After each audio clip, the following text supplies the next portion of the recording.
Hello all, Brace here. You may still be asking, where's the next rant video? In which to that I say, it's coming soon. However, I'm a bit sick right now. Might as well just make this thing instead so people don't think I'm dead.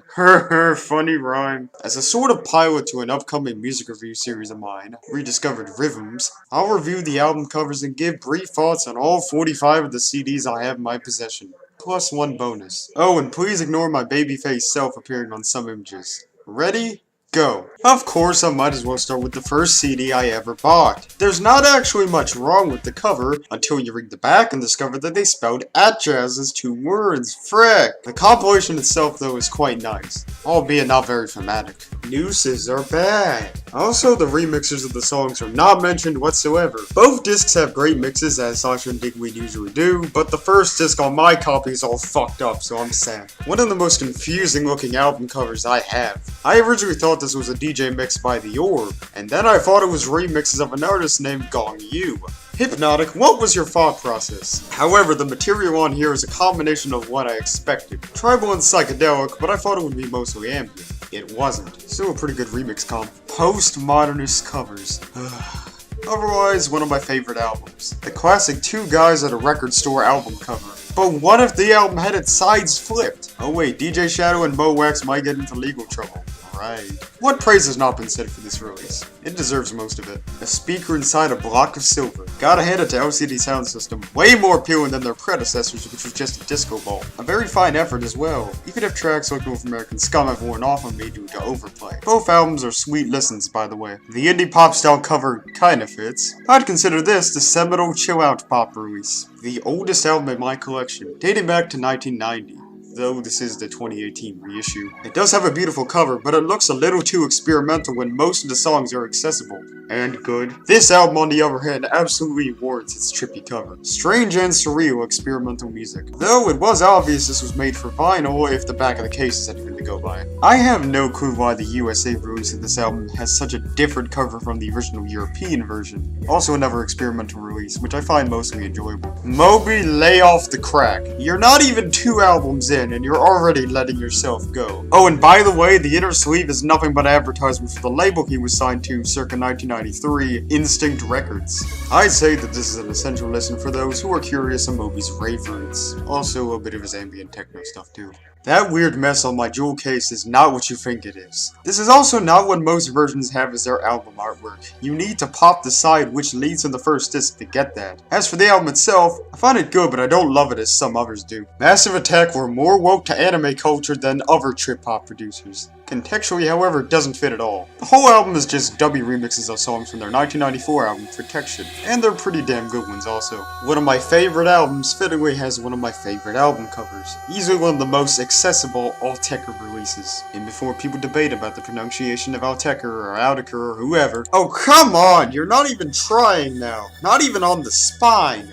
Pretty fine selection of experimental tunes though, complete with an amazing rare second disc with their Anvil Vapor and Garbage EPs on it. I'd much rather prefer the intelligent experience. This man looks like he agrees with me. But yes, this album's still good and crazy today. Orange. Not as good as their previous album, but almost all the tracks excel. Especially its closer, Magic Window. Screw it, I'm putting that song in the background. This has an intricately designed cover, but the music isn't as much so as I thought it would be. Yeah, Monolake kinda disappointed me here. The stuff's still nice and dark, as usual for a Monolake release. The quintessential pick for edgiest album cover of all time. Also proud owner of copy 219,955. I actually enjoy most songs present on the slip. Flatter production doesn't necessarily mean it's a bad album. The Communist Party's updated symbol. An essential album by one of the few successful stoner rock bands out there. Jeez, has Photoshop actually downgraded within the past 5 years? Besides the mediocre cover, I love this trance album. I like how the deluxe version of California gives off a nighttime vibe, but the packaging is dreadful. There are no proper places to put the CDs, which will mean that they will be scratched to pieces after a while. Good to know I usually rip these albums anyway to my game systems. I consider this to be an underappreciated pop-punk album, and the second disc helps even more. Possibly my favorite album of all time. I still don't get why Underworld used these relatively surrealist album covers since their introduction to techno releases. The worst part of my 2015 deluxe set is, the material used on the packaging is already wearing out fast. No lie, when I got this release, my father thought I was getting freaky.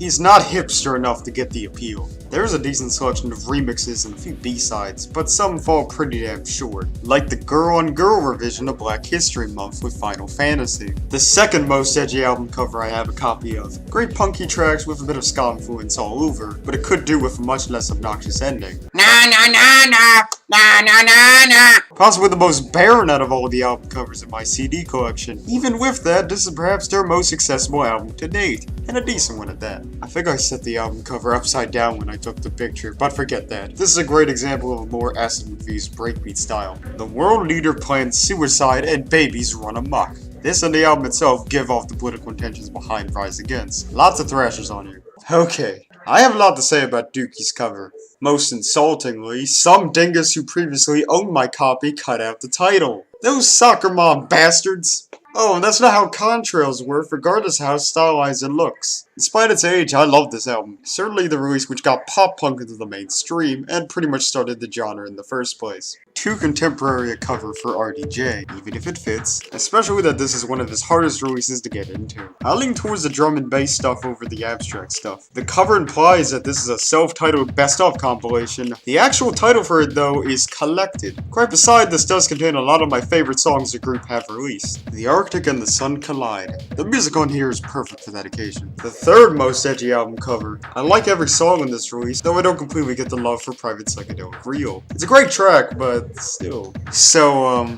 my jewel case is broken. Can't replace it because this is a double album, and I don't have that kind of jewel case. Shit. As for the music, the mixed CD is as commercial as you can get with EDM in most spots. The best of disc is literally rehashed mostly from Forever Faithless. Even with those qualms, I like this package. Cool cover, mostly boring music. A better looking cover than the UK release. Some nice drum and bass cuts on here, but not characteristic for Ronnie Size at all. His style is way more abrasive, and I only get his usual sound from the final track, which is also exclusive to the US version, Electrics. Not the only pop punk release to have a theme for traffic lights. Except this one's way more provocative. There are definitely killer tracks all over this one. Bald man staring at his vegan utopia window. The poppiest of all of Moby's albums, but remaining mighty fine most of the way. The bonus ambient CD also adds points. KKK White Supremacist Mountains. Great experimental turn and what got me interested in Radiohead in the first place. Not that I listened to them much besides this album, quite the opposite. A shitty cover to a shitty album. The only remotely bad album I have personally.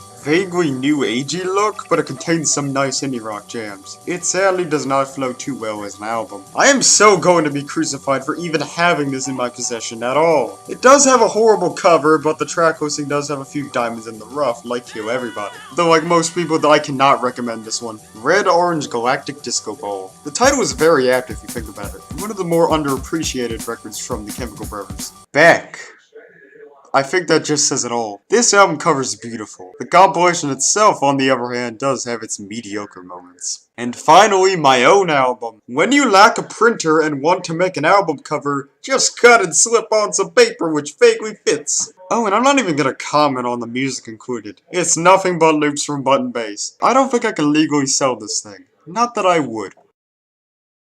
Anyways, I hope that some of you found this interesting. It wouldn't surprise me if this entire series just tags though, as all my audience wants is for me to make fun of more stupid garbage on the internet. That's still happening, but we're all maturing whether you like it or not. More than likely, artwork will be a primary focus in the months ahead, so be sure to follow my work on DeviantArt and Twitter if you haven't yet. I also have a Discord server if you would like to talk about the releases of my collection or give me recommendations for songs and albums. My music playlist compiles a majority of my favorite or once favorite songs. I prefer not starting at the beginning as there are a few bad tracks at the start. That may all be a relic of the past if the European Union's Article 13 proposal goes into fruition. Protest that article at all cost, whether you are in the European Union or not.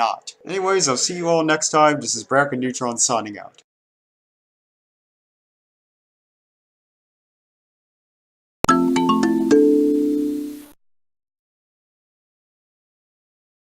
Ooh, M&M's.